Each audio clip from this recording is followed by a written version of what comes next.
Britain's people. I get to travel to find out what the story is from a personal perspective. The British people aren't fools. We know when we're not being told the full story. We've got to work out how Britain moves forward from this. Is the best country in the world. The establishment had their chance. Now we're here to represent your views. Britain's watching. Britain's watching. Britain's watching. We're proud to be GB News, The People's Channel. Britain's news channel.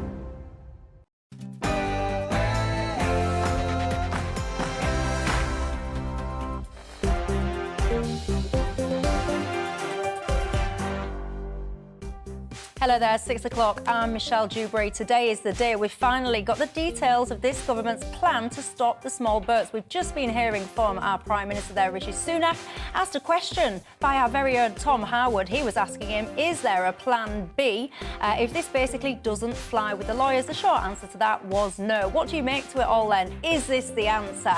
That if you've been waiting for it, it's finally going to give you the solution? Or is it all hot air, perhaps just a little bit of a ploy to kick the can further down the road so the Tories can use it as leverage at the next election? Thoughts, please. And energy bills through the roof. Yes, we know that by now, but what is the long-term answer? Is it time for the country's government to take back control of the energy companies, nationalise it? Your thoughts? I'm a little bit dubious, to say the least. And the police are coming in for criticism yet again today. Did you see that horrific crash at the weekend where young people very sadly found themselves laying next to their friends that had passed away? 48 hours it took for them to be found.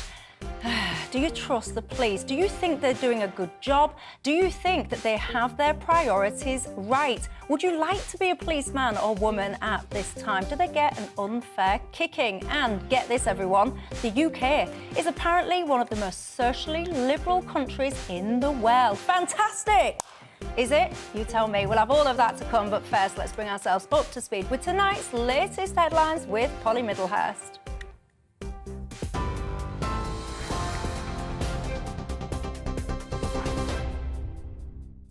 Michelle, thanks very much indeed. And our top story today on GB News. The Prime Minister has addressed potential migrants to the UK by saying, if you come here illegally, you can't claim asylum or stay in the UK.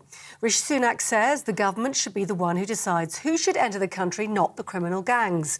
He says the UK's asylum system can be exploited and warned the situation will get worse and worse if no action is taken.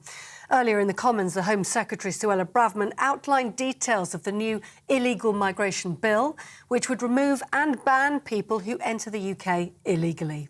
People must know that if they come here illegally, it will result in their detention and swift removal.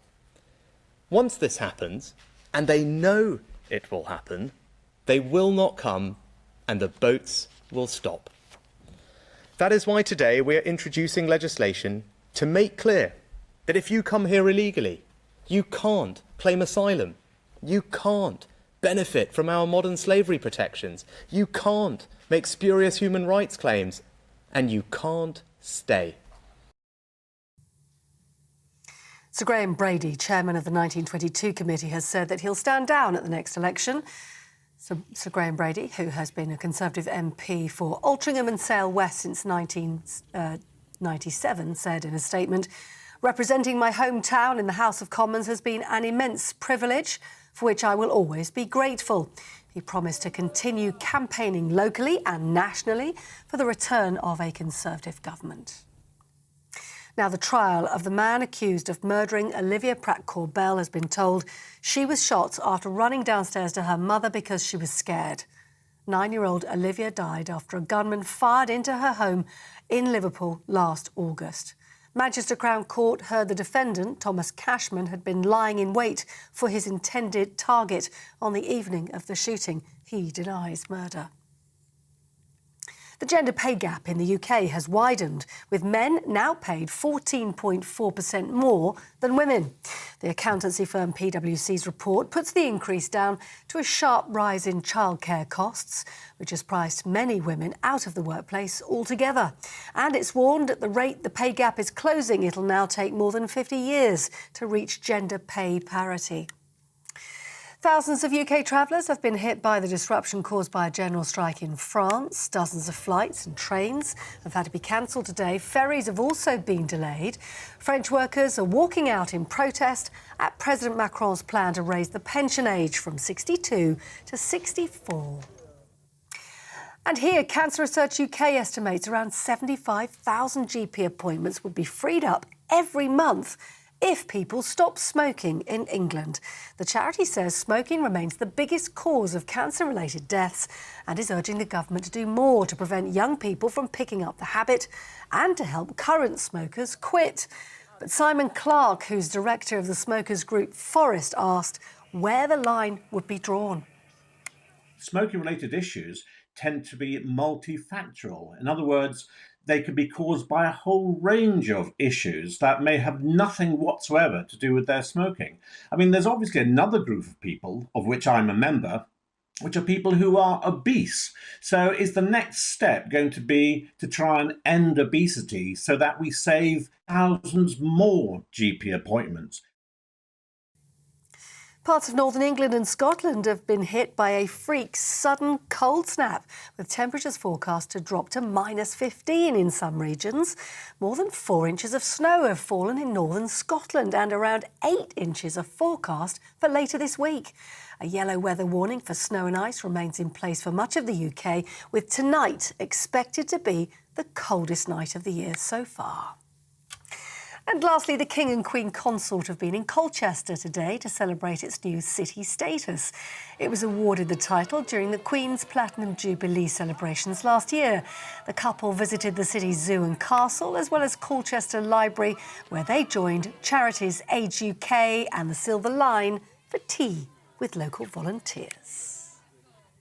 You're up to date on TV, online and DAB+ radio. This is GB News. Back now to Dewbs & Co.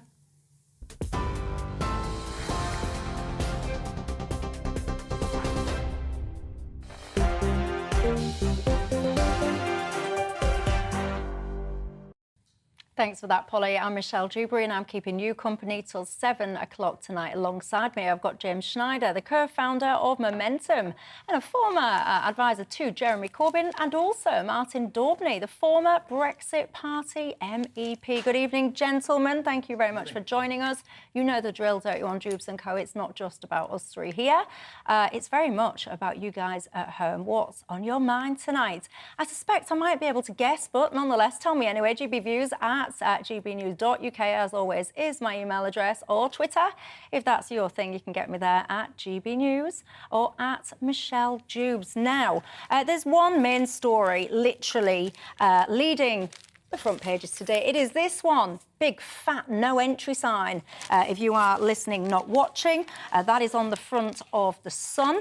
It refers, of course, to today finally being the day that you get the detail behind the so-called plan to stop the boats, the small boat crossings. I have to say, though, there's been lots of to and froing, lots of debate, as you would always expect on this kind of thing, and also lots of criticism. In a nutshell, basically you'd see new laws which would see people that have arrived illegally banned from claiming asylum. You'd see a legal cap on refugee numbers, and there'd be a legal duty on the Home Secretary to deport them as soon as possible. There's also lots of other angles to this, such as where would people be detained, the talk of buying former military bases, etc. Martin Daubney, I'll kick off with you. Your thoughts, please. Well, when I initially heard this, I thought, as we've had previous times before, howling into the void on the White Cliffs of Dover, tough talk. But I thought they're about as likely to stop the boats as King Canute could stop the tide. The forces are simply too great against them. And that, of course, is the resistance from lawyers, from the NGOs, from charities, from the media.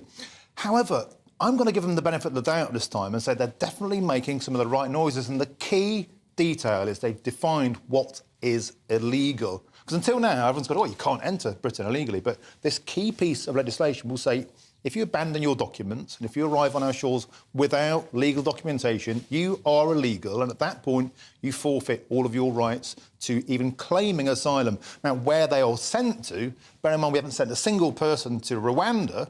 That was a kind of showcase policy that just hasn't delivered. We're going to need a lot more places.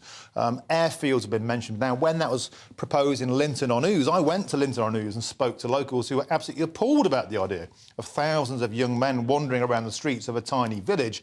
But if they are more like containment centres where people can be quickly processed and then sent away, and we have territories overseas, we have the Falklands Islands, we have the Ascension Islands, we do have sovereign territories that could also work. It would be a lot cheaper in the long run to go down this route. Now, another key thing about this is I think it's very cleverly going to force the ferret down the rabbit hole of what the Labour Party actually think about this. Because they've been sitting on the fence, just like with Brexit, and I think it's going to make the next election a case if you want to stop the boats, you vote Tory, and force the Labour Party to admit they are a party of open borders. Indeed. James, your thoughts?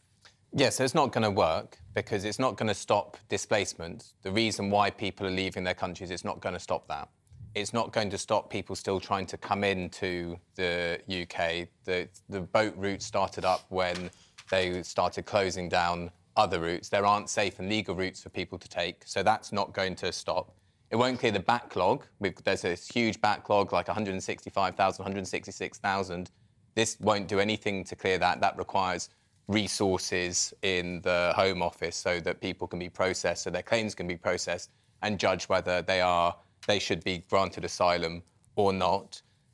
It's kind of gross to say that someone claiming asylum is no longer legal. People should have a legal right to claim asylum. Whether that is judged to be granted is a different question. You don't have a right to have it granted, but you definitely have a right to claim asylum. And I think, Michelle, what you said at the beginning about whether it's a distraction and whether it's going to be used politically, that's exactly what this is. This is a problem that is basically created by the government. They created the backlog through cuts and through poor resourcing. We've had larger numbers coming in the past beforehand, and we didn't have such big resources. We have more asylum claimees and more asylum acceptances in this century than we have right now. You say about it's not, your first point was it's not going to stop the displacement, the reasons why. I mean, let's be honest about this. People are coming from Albania via France. What's causing that mass displacement then? OK, but the majority of people who are claiming asylum are not from Albania via France. So no, the majority of people that are making the crossings currently... No, they're not. In terms of as a nationality, they're not the majority. They are. They're not the majority. As a nationality. They're not the majority. They're a minority. They're the largest minority. But, Afghanistan, Syria, Libya, and so what, Yemen, and so what, Eritrea, these are not countries where this is not going to do anything at all to slow down the creation of people of displacement. Now, hold on. And this is not something that we can avoid, because the number of people who are set to be displaced over the next decades is going up dramatically. But when you say... because food systems are being interrupted, because the climate is being changed, which is going to have more conflict over resources. So we actually have to work out how people who are fleeing where they're fleeing from, where they can go. And this is not going to do anything about that. Can I ask you a question? Do you believe in the concept of borders? Do you believe in the concept of passports that should be controlled, borders that are controlled via passports? Yes or no? Yeah, but that's got nothing to do with So you do. So if somebody arrives here without a passport, under this new legislation, they will be arriving here illegally, and they can be dealt with accordingly. That's the point. It's defining what illegal is. And this is costing £10 million a day. So it's surely it's that wrong, money, though. OK, that money could be spent on the NHS, on pay rises. Because you can't... Let him go. Claiming asylum is not illegal. So you can't say... Arriving would be. Fine, but claiming asylum cannot be made illegal. Claiming asylum cannot be made illegal. No, it doesn't mean that asylum has to be granted, and it doesn't mean that someone can't have broken a law before they've claimed asylum, but you cannot make claiming asylum illegal, and that is a very good thing. But you can forfeit an individual's right to claim if they were proven to have entered the country illegally, and 90% of people arriving via dinghies do not have documentation. Under this legislation, they would be arriving illegally and they would forfeit their right to claim asylum. That's what this legislation does. The government has said that what this legislation will do will breach the law and thereby make it illegal to claim asylum in these circumstances, but it won't actually do that. We know that this is a breach of international law. Well, they claim it's not, so that remains to be seen. Hold on. But we know that it is going to be seen, and why do we have to take the government's word for it when we don't on every other issue? On that we can agree, but if this then is deferred to Strasbourg, because that's what's already been said today, so we'll have to consult with Strasbourg, and if the Labour Party, the SNP, the House of Lords, the Green Party start saying, actually, we don't agree with this either, then I think politically it's a very clever card to play, because it will force a position. At the moment, the Labour Party don't have a position. This is OK, right, so now we're getting to the nub of it. So this is really about, as you say, having an election with the same Tony Abbott slogan from Australia Operation from 10 years ago. Yes. Stop the boat, stop the boat, stop I think that's where it's going. Yes, of course that's where it's going, and that's the point, because this government has been in power for 13 years. And people are poorer. Most people, their living standards are worse. Hold on, wait. Pay is on average lower. We had COVID. Hold on. That's. Well, if the country's such a mess, then, because of this government, why are so many people desperate to get here, then? Hold on. The public sector, public services have been cut, but billionaire wealth has soared. These are the things that the government doesn't want to talk about, or the crisis it's made itself, the backlog it itself created. So it wants to create a very simple dividing line and focus everybody's attention and anger in this direction. And to be honest, we shouldn't fall. It could save their backsides politically. It really could. It's as simple as this. If they don't deal with this, they're going to get wiped out in the Red Wall and the Labour Party will get into power. This, I think, is very clever politics. If it is a binary choice, do you want to stop the boats or not? Do you want to get Brexit done or not? Then it's 2019 all over again. That's what the Tories want to be in that position. OK, so firstly, this isn't going to so-called stop the boats. It isn't going to prevent people being displaced. It's not going to prevent people wanting to come to this country to seek a place of safety. It's not going to actually prevent any of those things. It's not going to clear the backlog that we have in the asylum cases. It's not going to do any of those things. All it is going to do is have the media chasing its own tail. The opposition will not change the subject, will walk straight into the trap, I'm absolutely sure. I don't deny that from the narrow, amoral, in fact, immoral position of the government, it's clever politics. It's immoral, surely. But it's bad for this country. It's not the decent, humane values that we should be putting forward. And it won't do anything for people's bills. It won't do anything for people's pay. It won't do anything to deal with the fact that the super rich have got all of the money. Let him come back. Go on. Would you not concur that it's immoral, amoral and wrong to cheat the system to the tune of £10 million per day in hotel costs alone, when that money could be spent on all of the aforementioned things that you want? Pay rises for nurses, pay rises for teachers, fire people... And why is there the backlog? Why is there the backlog? Why in 2014... Stem the tide and save the money. Why in 2014 were almost 100% of asylum applications processed in 6 months? So we could say either yes or no, and then deal with it. Why is it now almost 0%? Because there are too many to process. OK. But hang on, do you concede that? So when you go back years and years, you're talking, I don't know, hundreds, small numbers of thousands. Now, in last year alone, I think you had 45,000 people using these small boat crossings. You're talking about a roughly double in the number of asylum applications from 2014 to today. It'll be 80,000 There were double what there are. They were double what there were last year. In 2000, 2001, 2002, we didn't have this backlog. So there is a capacity problem within the state. That's true, and there are more cases coming in. But is anything? You'd waive them ashore. Come on, look. There's no reason to be so asinine about it. Why not? But this legislation would make it illegal and stop it. That's the point. We're trying to have a serious discussion about a serious issue. You can't just say, "Oh, right, so you just weigh them all ashore." I mean, that isn't the discussion that we should be having at all. Can I ask you a question? Yeah, of course. Albania, I think we would all concur, it is, by most definitions, a safe country. Do you think we should have a situation, so Sweden, for example, a couple of years ago, they wrote a bill, whatever you want to call it, which said if you've got a safe country, and it provided a list, we won't even entertain asylum cases from so-called safe countries. Do you think we should have a situation in this country where you say, right, let's just pick Albania as the most recent example.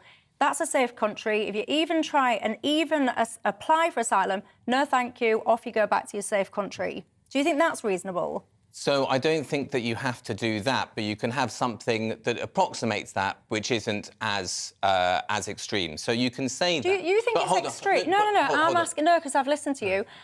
Do you think it's extreme? Let me answer your question. I know, but I want to rephrase it. Do you think it's extreme saying to people, right, that you come from a safe country via, by the way, another safe country, so actually, point blank, no exceptions, there will be no credence paid to your application? So I think that in the case of a country which is generally safe for most people, you say very few people from that country will be accepted. Why any at all? It's safe. Well, there could be circumstances. I'm not going to say point blank that I know about every human trafficking, sex slavery or anything else that might happen in a particular country, but I would say that if a country is safe, probably they're not being granted asylum. The countries where people are being granted asylum for, 95% of applications and so on, are Afghanistan, are Syria, are Yemen, are Libya, are Eritrea. Well, that doesn't stack up with the numbers. The biggest entrance, for example, is from Iran. You know, and you know, that's not a war zone. That's a relative. You don't know about political persecution in Iran? No, but what I'm saying is... You don't know about political persecution in Iran? I'm not talking about that. You don't think there's any reason that anyone would claim asylum from Iran? What I'm saying is... Why would people not claim asylum from Iran? What I'm saying is, James... Let him answer, yeah. Is it our legal duty to offer a livelihood, NHS services, school places, benefits, housing? Is it our legal and moral obligation to offer that to anybody in the world who wants to come here?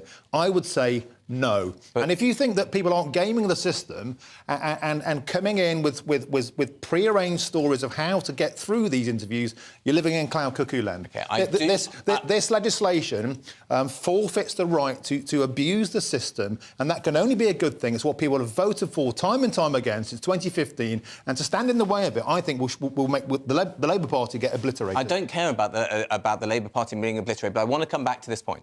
Make it very brief, though, because I've got lots of other things. Do I think that if someone is coming from persecution or a difficult circumstance, as a basic human, as a decent person, as a good neighbour, they should be helped? Yes, I do think that. Yeah. I think that should be the basis of the values that we live under, and government policy should be set on that basis. Those people can be identified and helped, but they are a minority. Yeah, but hang on, because we're also missing a basic, simple fact here. Those people, of course, anyone would say that if you're being tortured, persecuted, of course, anyone would want them to be safe. Are they not safe in France, though? There are perfectly decent reasons why people come to Britain, like they might speak the language, they might have a family connection, they might have some reason why... But are they safe in France? Well, I don't know, but there might be some reason why they want to... Some totally legitimate reason why they want to live their life here rather than somewhere else. Yeah. And you... Freebies. It might be a part of it. It could well be a part of it. Well, something tells me that we've not quite concluded this conversation, not least just because James has chucked his biro down in sheer exasperation with that last... disgust, actually. He's chucked his biro down at disgust with Martin's last comment, which is he reckons people are coming here for freebies. So, this conversation is going to rumble on. I'm going to return back to it throughout this programme, I think, because I don't think we've yet wrapped it up, and I know that you guys are itching as well to come into this as well tonight. So I'm going to return to that, but I will be taking a quick break. The other thing I want to get onto as well is energy companies. Do you think they should be nationalised or not? But when I come back, I do just want to continue that conversation. If you will indulge me that, I'll see you in 2.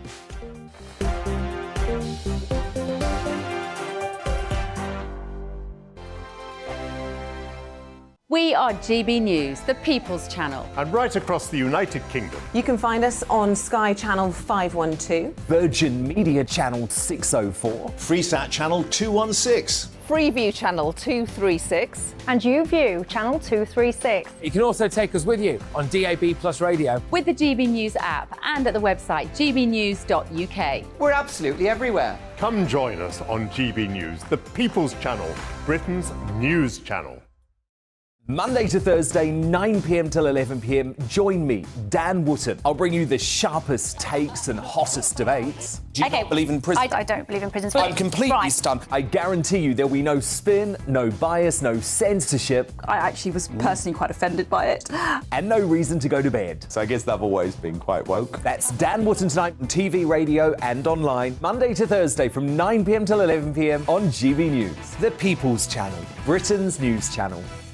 Hello, I'm Michelle Dewbs, and you can join me every weekday 6 till 7 on Dewbs and Co. You're an inspiration to us all. Clip that bit up. Well, you are. That's my ringtone. My political ambitions are, those days are gone, I can tell you. She's only teasing. Go on. He's probably going to want to lay down now. I'll give him 2 minutes to have one. Let's respectfully disagree. That's what we like on Dewbs and Co. Come and join us. GB News, the People's Channel. Michelle Dewbs, weekday evenings at 6 o'clock. I'm Simon Evans. Join me on GB News for Headliners at 11 p.m. What's the scoop? I'll be joined by 2 of the country's top comedians. That's right. As we take a look at tomorrow's newspapers tonight. We're going to get into trouble. If it's a big story, we'll be covering it. Spill some tea on him. There we go. But we'll also have some fun. I wouldn't stick up a bank. My father didn't love me. So anyway, Headliners every night from 11 on GB News, the People's Channel, Britain's news channel. It's all about family, being in people's living rooms, all the interaction and getting to know who our viewers and listeners are. When I was young, my dad used to say, no, stop arguing. I wanted an outlet that would enable me to give my opinion. People are going through a really hard time right now, and I know that you don't feel like you're being listened to by the establishment. I came to GB News because it's the People's Channel, and I want the audience to have their say on the events of the day. We're dynamic. We do something different. Democracy shows that the wisdom of the nation is in its people. I get to travel to find out what the story is from a personal perspective. The British people aren't fools. We know when we're not being told the full story. We've got to work out how Britain moves forward from this. It's the best country in the world. The establishment had their chance. Now we're here to represent your views. Britain's watching. Britain's watching. Britain's watching. We're proud to be GB News, the People's Channel, Britain's news channel.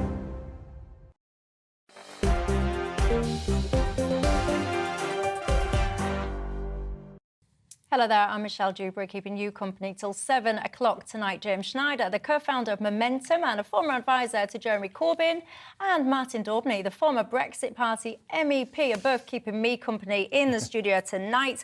We've just been getting into the top story, which is, of course, Rishi Sunak's plans to try and stop the so-called small boats. Lots of you have been getting in touch. Richard, I admire your optimism. You say, Michelle, you don't get a job at Goldman Sachs without having an elite mind. Rishi Sunak is tackling the boat crisis with decisive and exacting a bold plan. He would not commit to something that he couldn't deliver on. Really? I appreciate and respect your optimism, but do you honestly believe that many politicians don't make statements that they know that they can't follow up on? But nonetheless, I do appreciate your optimism. You might have, I don't know if you've seen earlier on, he did his, Rishi Sunak did a statement probably about half an hour ago. Our political journalist Tom Howard asked the question, do you have a plan B, Rishi Sunak, if basically it doesn't fly with the lawyers? The short answer to that was no, he doesn't. So that would be interesting too. Ray, you are not so optimistic. You say, I'll believe it when I see it. I do not trust the government as far as I can throw them.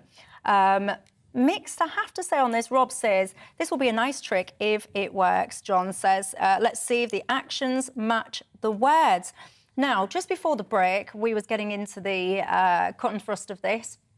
Martin was just talking about the pull facts, if you like. Martin said it's all about the freebies. That's what's pulling people here. James Schneider wasn't happy. He chucked his biro.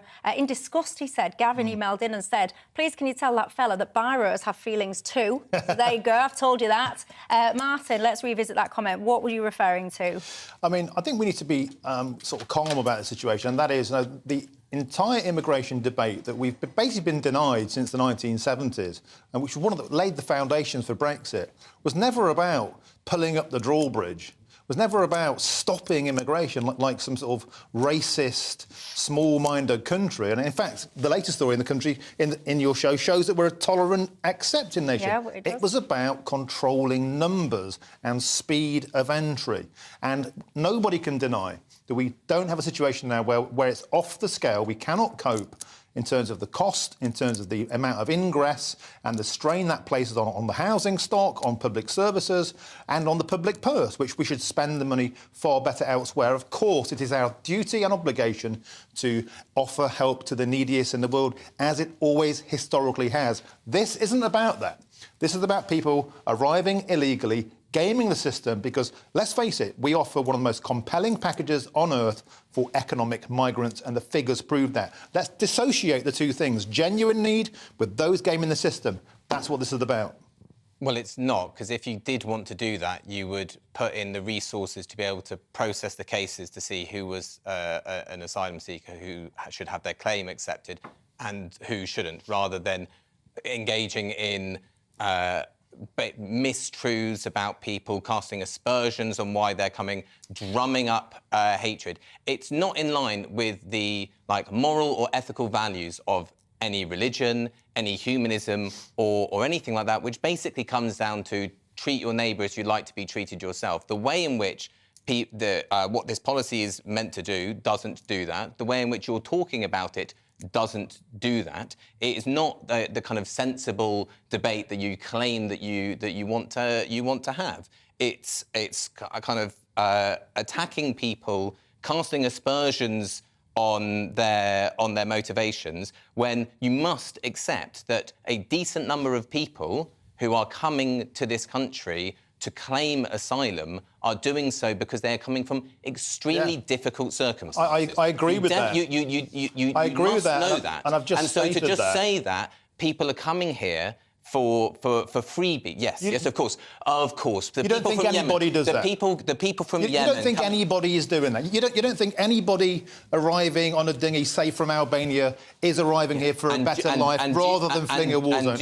Seriously. Do you know how to judge that? You have a properly resourced system that can process the cases. Does this do anything? Is there any line in this about resourcing the? Not yet. We haven't seen the detail. Oh, we haven't seen the detail. Right, brilliant. It's been announced today. Give it a minute. So there's nothing in it at all about boosting our capacity to actually process the cases. No, not at all. Of course there isn't, because it is, the purpose of this is exactly as you said. It is political. It is because this is a dying government that wishes to distract from its gross failures, and it knows that. Yeah, I agree with that. Right? They have spectacularly failed that is what this on controlling is about. our borders. That is what this is about. It is not about dealing with housing, health, education. No, right, it so is you're not saying in it's the about slightest. politics?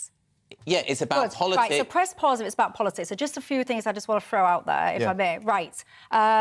Small boat arrivals by nationality, January to December 2022. So Albanians, 12,301. The next group was Afghans, 8,006. Iran, 5,006. Iraq, 4,003. Syria, so you're rapidly declining. So whilst not an overall majority, the majority of people making those crossings are from Albania. I would certainly argue that is a very safe country. You talk about resources. What is it you expect people to do, right? So when you have got tens and tens of thousands of people, 45, 48,000 last year, do you propose that you just have this ongoing, ad infinitum, vast array of resources sitting there to be able to process however many people come? It could be 100,000 for all we know. What, you think you should just resource ad infinitum? I mean, it isn't going to be 100,000, but how do you know? But it'll be 80,000 next year. You double this. It should how be. How can you categorically say it's not going to double? It's almost doubled year on year. So how do you know it's not going to be 100,000 if it was 45-ish last year?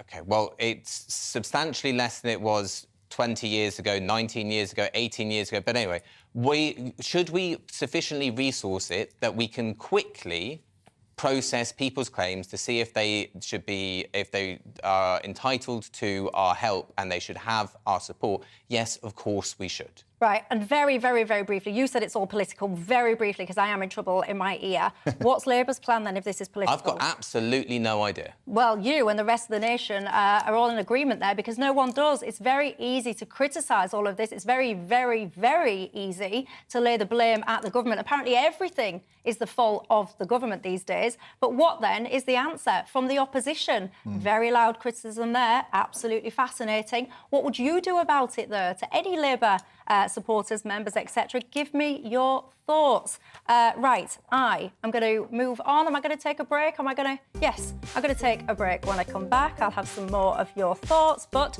I also want to talk to you about policing. Do you think the police in this country have got their priorities straight? Get this, 24% of people think that they're doing a good job. Trust in the police is only about 50 or so percent. It must be an awful time when it comes to morale to be a police officer. Where do you stand on it all? Give me your thoughts and I'll see you in 2.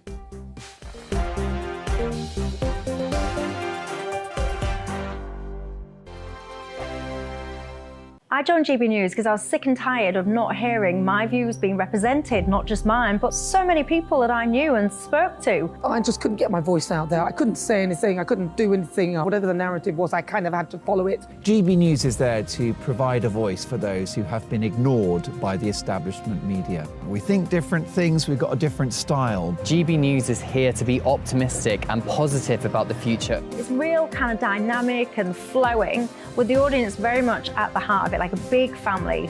Here at GB News, we talk about the things that matter to you. Hearing the voices from right across our towns and cities, especially our towns. All sides of the argument represented with a heavy dose of opinion. We're on a mission here to make a difference. And the GB News family really is here for you, and whatever time of day you can watch or listen. Britain's watching. Britain's watching. We're proud to be GB News, the People's Channel, Britain's news channel. Westminster is going around in ever-decreasing circles, followed by the media. Britain is broken.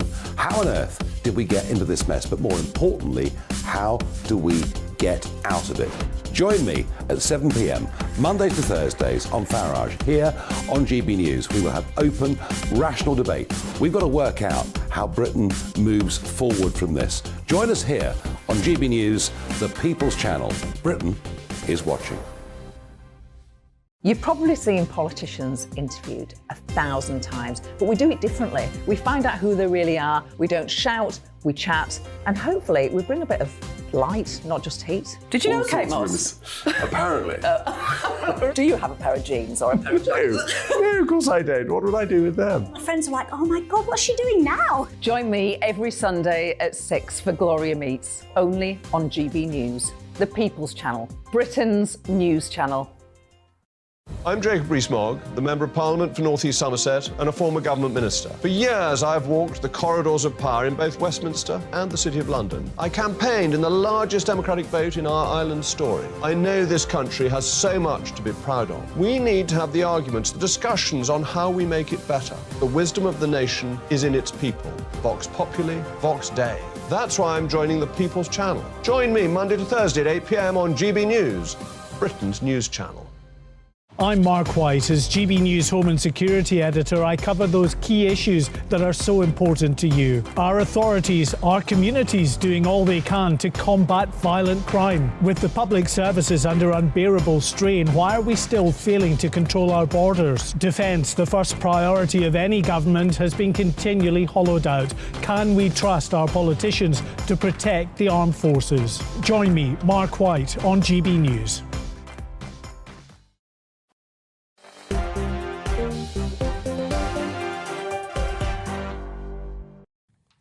Hi there, I'm Michelle Dewbs and I'm keeping you company till 7 o'clock tonight. Alongside me, James Schneider, the co-founder of Momentum and a former advisor to Jeremy Corbyn, and Martin Daubney, the former Brexit Party MEP. Just a high-spirited debate there about the Channel crossings. I do want to reiterate, by the way, I do think that any decent-minded folk would want, if there is a genuine case of persecution and all the rest of it, who wouldn't want to help those people. I think for a lot of my viewers, a lot of perhaps people beyond that, the sense, though, that people are picking and choosing economically from safe countries does kind of conflate and cause a little bit of frustration and high emotion and passion as well on that topic. Anyway, let's talk about the police, shall we? What do you think to the policing in this country at the moment? Are you happy with the way it's going?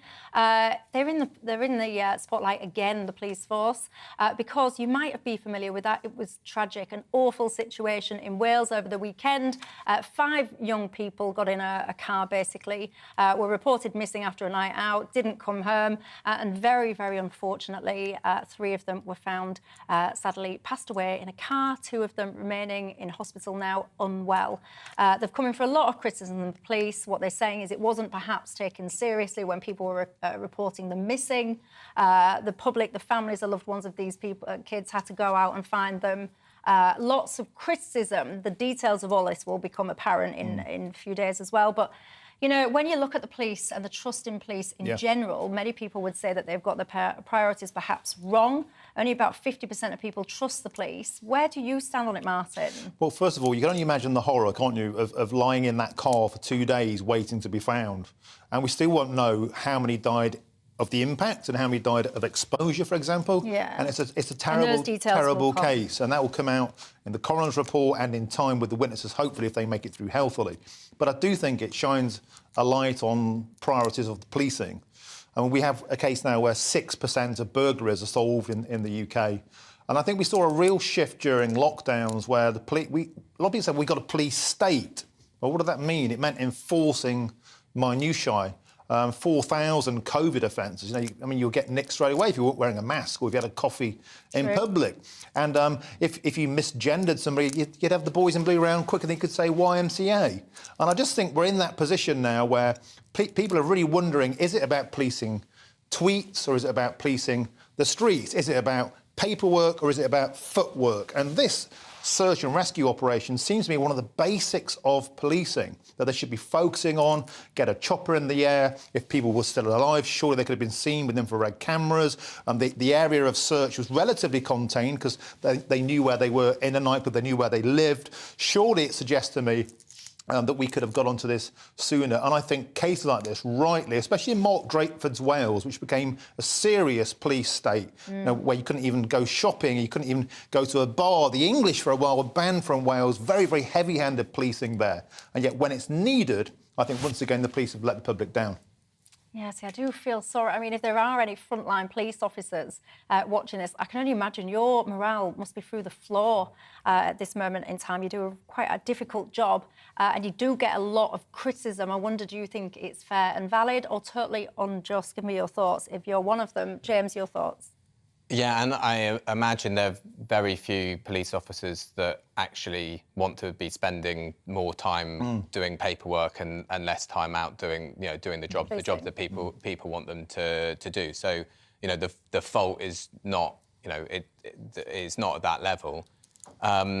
But there is a problem which, this report from More in Common... It's called More in Common. It was a year-long study into attitudes in crime and policing. So, the overwhelming majority of people don't think that police are visible in their local areas, which is a problem, and also trust in police is low. I think some of the things that we should be looking at, rather than in bringing in New Labour brought in an unbelievably large number of new offences on antisocial behaviour and so on, and it didn't necessarily fix things. But I think if there are more police in the community that have greater community oversight, there's some way in which people know who their police officer is, and they can have some relationship with them, which is, that's what people, I think. That's what they understand as like their ideal thing. They think of Happy Valley and they think of that police doing their jobs like that. But there are also other things that go with it as well when we're talking about crime and low-level crime and antisocial behaviour, which is the stuff that is getting picked up more and more, is a lot of the things that for kids to do has been taken away. If you get social services and youth services and parks and the budget for all those things get cut back, there's less things for people to do. It makes for less nice neighbourhoods for people to live in. So there's a combination of things, all of which involve bringing the policing and the services closer to people, giving them more control over what is going on. And again, it does come back to resourcing. If you aren't, if you're trying to do it on the cheap, it's not going to be good, whatever that is. I think you raise a very good point there about this. This isn't about having a pot, but rank and file bobbies who no doubt would be fighting to get out there to do this. I think this comes from the top brass, from the College of Policing, the initiatives and the guidance in place. I think we've lost our way. We've lost our way about what the police stand for. And when you look back even 20 years ago at how the police used to police, it was about community policing, about being known, about having a point of contact, about building trust, about working with the community, not against the community. And it was just a wonderful, wonderful thing. And I think those days are sadly gone. In these cases, I think, sadly, they expose that cruelly. Thomas says that, Michelle, as per usual, the police getting the blame. Why on earth would there be a full-scale police search for 5 non-vulnerable adults who have been on a night out these days? It's just way too easy for the media and society to blame others, especially the police, says Thomas. But John says our police force has been depleted to unsatisfactory levels by respective governments, and what's left of the police forces are too busy these days investigating what John calls hairy-word crimes and filling out paperwork. That is, he says, when they're not stood at the side of the road with one of those portable speed guns, right? Keep your thoughts coming in. Get this, though, I'm going to take a quick break. When I come back, Britain has apparently become one of the most socially liberal countries on the planet, overtaking Canada, Australia and Germany. What does that mean? And is it a good thing? And how much of a good thing is too good? Give me your thoughts. I'll see you in 2.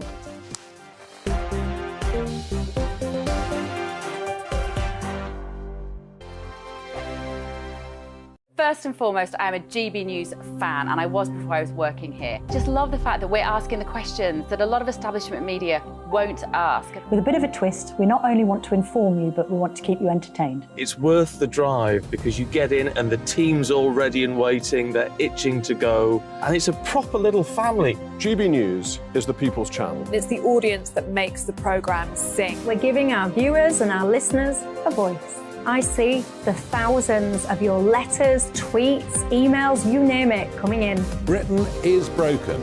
How on earth did we get into this mess? But more importantly, how do we get out of it? The establishment had their chance. Now we're here to represent you. It's time for something different. It's time for GB News. I'm very patriotic. I believe in Britain. Our best days lie ahead. Britain's watching. Britain's watching. Join us here on GB News. The People's Channel. Britain's news channel. Hi, Andrew Pierce here. Join me every Friday lunchtime for a proper no-nonsense debrief of the week's events. With special guests in the studio and the GB News team on the ground, I'll be getting you up to date with news, some intelligent discussion and my own sharp take. The weekend starts here with me every Friday lunchtime on GB News, the People's Channel, Britain's news channel. I'm Michael Portillo. Join me on GB News on a Sunday morning for topical discussion, debate, arts and culture, and sometimes even some ethical dilemmas. I don't always agree with you, Michael. Michael Portillo, Sundays on GB News, the People's Channel, Britain's news channel.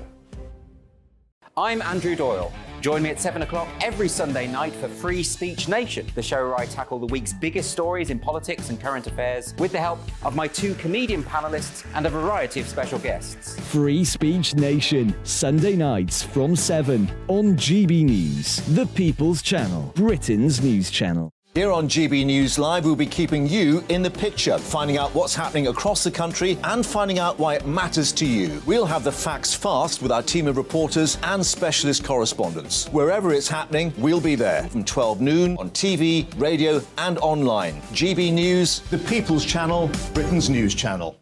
Join me, Patrick Christie's, Monday to Friday, 3 till 6. We tackle the day's news agenda like you've never seen before. It's high tempo, high octane, the most controversial topics and the best guests. You will not be able to take your eyes and ears off it. I'm not afraid to ask the questions that you really want answered. 3 till 6 p.m, Monday to Friday on GB News, the People's Channel, Britain's news channel. Join me, Lawrence Fox, on GB News. Frank, fun, fearless and sometimes serious. Much as I love a Friday night punch-up, what I really want is a battle of ideas. I want to look at things differently. I want to hear different voices and engage with your unique experiences. Every Friday at 7 p.m. on GB News.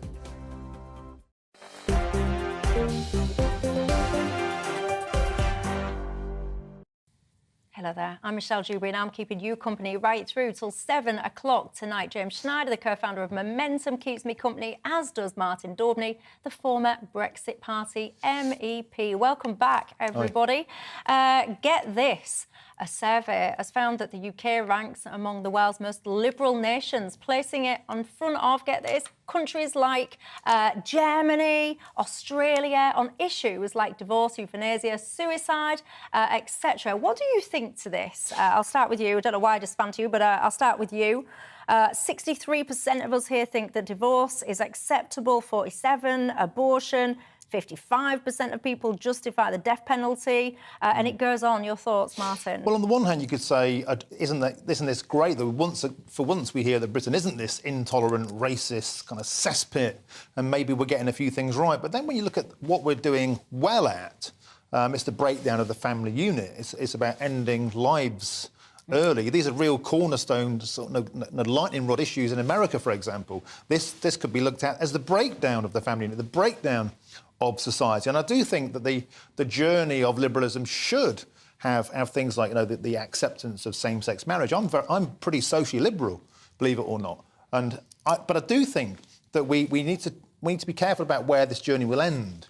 Because, for example, I think at the moment we're seeing a big kickback about, for example, drag queens in schools causing a big chagrin, and the sexualisation of children as part of this liberal journey. The trans politics now taking over from the LGB bits as this new accepted religion and norm, and the mutilation of children. Is that liberalism, or is it just all going a bit too far? James? Discuss, James.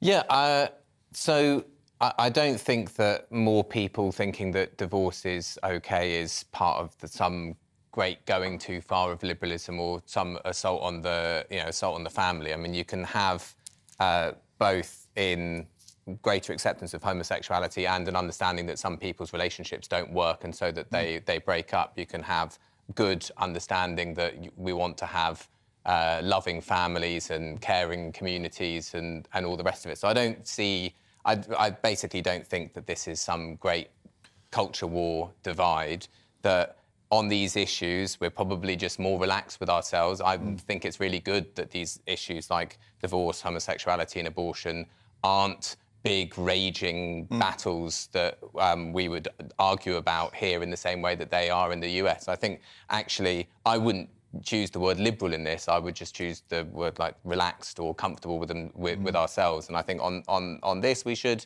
applaud ourselves. Like we're in a position where these things are not so stressed and difficult. Well, that would be a great place to stop this programme, wouldn't it? To go, yes, there you go, we found something we can celebrate when it comes to this country. Woohoo, let's go. But I've still got a few minutes left. Martin, you used to get involved editing and the rest of it, what I would call lads mags. Yep.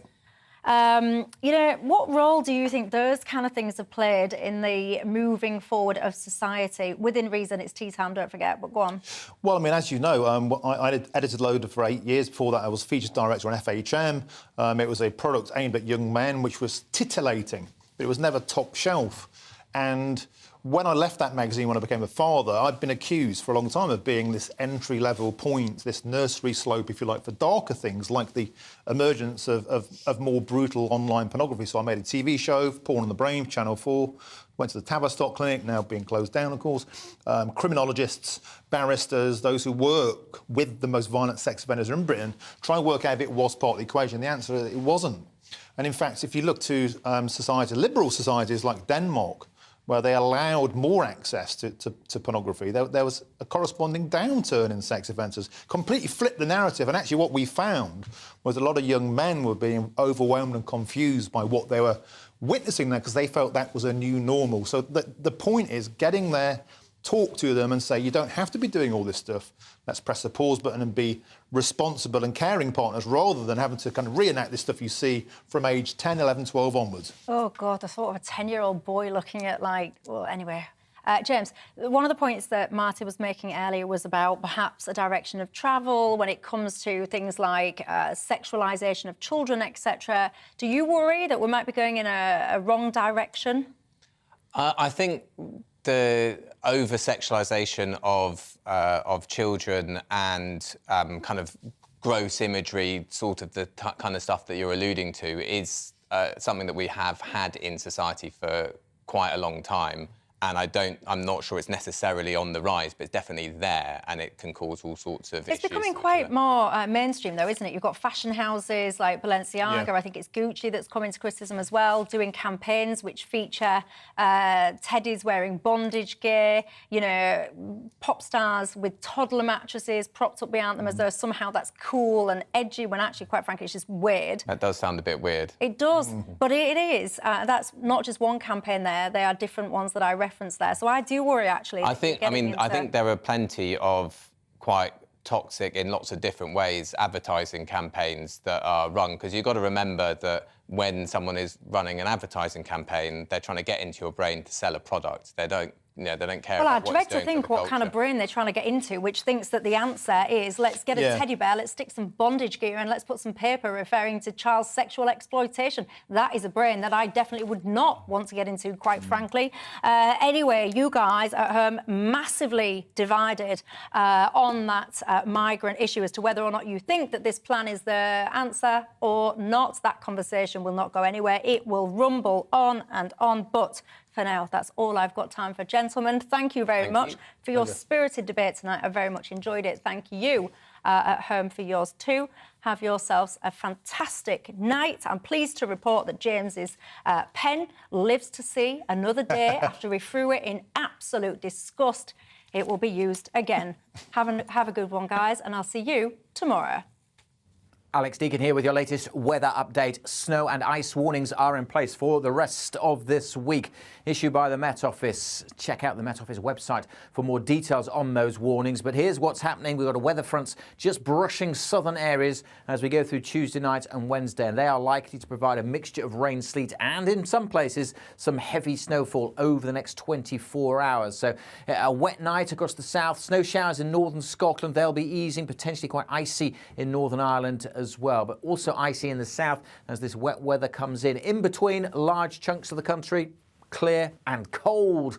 -4, -5, even in towns and cities. Maybe -15 through some rural parts across Scotland. So a cold, frosty start to Wednesday, but a wet start in the south. Covering of snow as possible, a centimetre or two as we go through the day. Probably easing for a time across the southeast, but then we'll look at another pulse of wet weather coming into the southwest that could produce some heavier snow during Wednesday afternoon into South Wales, southwest England, and scooting further east later on. Again, for a good chunk of the country, tomorrow's just a sunny but cold day, 4 or 5 the high, not as many snow showers in northern Scotland, but a greater risk of seeing some snow across South Wales, the South Midlands, southern counties of England during Wednesday evening time. We could see 5 centimetres of snow in places, maybe 10 in some spots, particularly high ground. It all starts to pull away as we go through Wednesday evening. One area we're concerned about then, but then another area as this next low comes in further north, the potential for some heavy snow on Thursday and into Friday. Parts of northern England, North Wales, Northern Ireland and Scotland. Much of Scotland will be dry and bright on Thursday. It's Friday, we could see some snow here, but look at this wet weather. Wales, the Midlands could see some snow on Thursday, pushing into Northern England and Northern Ireland through the day and eventually into southern Scotland. In the south, by Thursday, it will start to turn a little milder, so it's more likely we'll see rain here. Goodbye.